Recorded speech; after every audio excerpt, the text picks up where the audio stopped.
Gather round, make yourself comfortable. I'm about to take you on an adventure of trials and tribulations and leave you with a moral of the story. This journey starts in October 2017, over 3 years ago, when we were in New York City for the Comic-Con. My partner John and I had arranged a meeting with Konami Cross Media, and we said that we would love to work on the Yu-Gi-Oh! Franchise because it's a highly requested license in our official collectors club on Facebook. The license was secured in early 2018, and given that we're already in 2021, I think you're beginning to understand what a creative challenge Blue Eyes turned out to be. You see, the biggest challenge for the Yu-Gi-Oh! License is the fact that the designs of each character can really vary depending on the media. So, in the case of Blue Eyes White Dragon, my visual idea of Blue Eyes would be maybe different from your idea, and different from somebody else's, and so on. This makes things so much more complicated when it comes to a project like this. If you compare it to something where there's only one true design, where everything is right or wrong or black and white, that's much easier.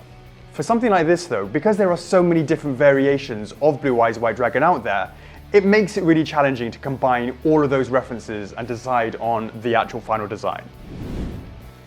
And so the design started. First sculpt. Oof! That looks absolutely rough. I mean, come on, have a look at it. Too short, too stocky, just had to start all over again. Second sculpt. I mean, there's an improvement, sure. It's not difficult to be better than the first one, but really still not feeling it. Right back to the drawing board. Time to start over again for sculpt number 3. This time we went for something a little longer in the proportions. The tail was longer, the neck was longer. Was it okay? Did I feel it? Not really. Let's try and improve it. So here are some examples of the tweaks we tried. Months of this, back and forth. Time is ticking. Maybe if we tried posing the sculpt, would that be any better? And at the end of this process, I am left completely unsatisfied. So it's now 6+ months of this, and I'm essentially looking at sculpt number 3, and I just knew I needed help.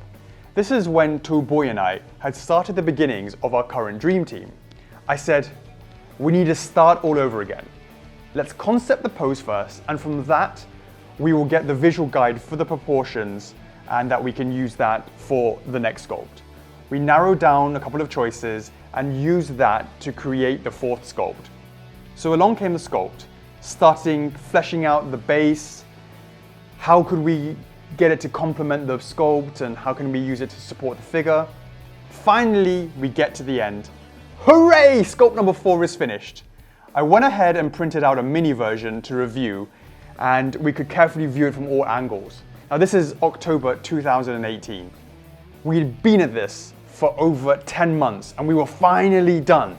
Right? Right? Wrong. You know how it is. Sometimes you get tunnel vision. You stare at something so long that you just don't see the big picture. So we're now in the middle of 2019. At this point, Chris, the project manager on Blue Eyes, asked me to sign off on the print for the sculpt number 4.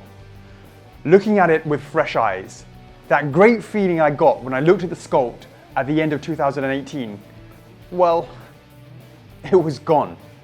At this stage, Steven Stolberg and Alex Paschenko had already joined Tool, and the dream team is now really beginning to take form. So I decided we have to go back. Let me just say, the decision to revisit Blue Eyes once again was a heavy one. I knew the extra time it would take, the financial implications it would bring. But I just knew, with such talented artists now part of the team, we could do better. And better we did. The creation of the 5th and final sculpt became better and better with each passing month. We got approval to go to the physical stage at the end of 2019, and we brought out a sneak peek for everyone to see in April 2020. But even then, I still wasn't 100% happy with the head.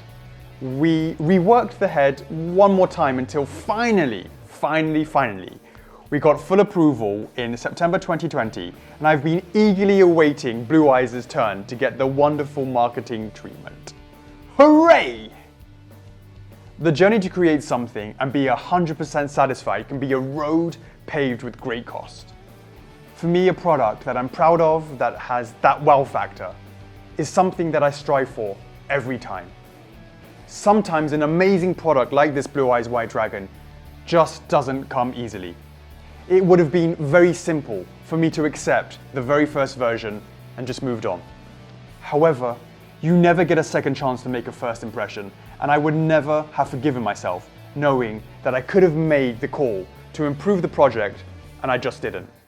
So the moral of the story, no matter the cost, no matter how daunting something is, never settle when you know something isn't good enough, because creation is forever. I hope you found this development diary interesting, and I look forward to seeing you on the next one.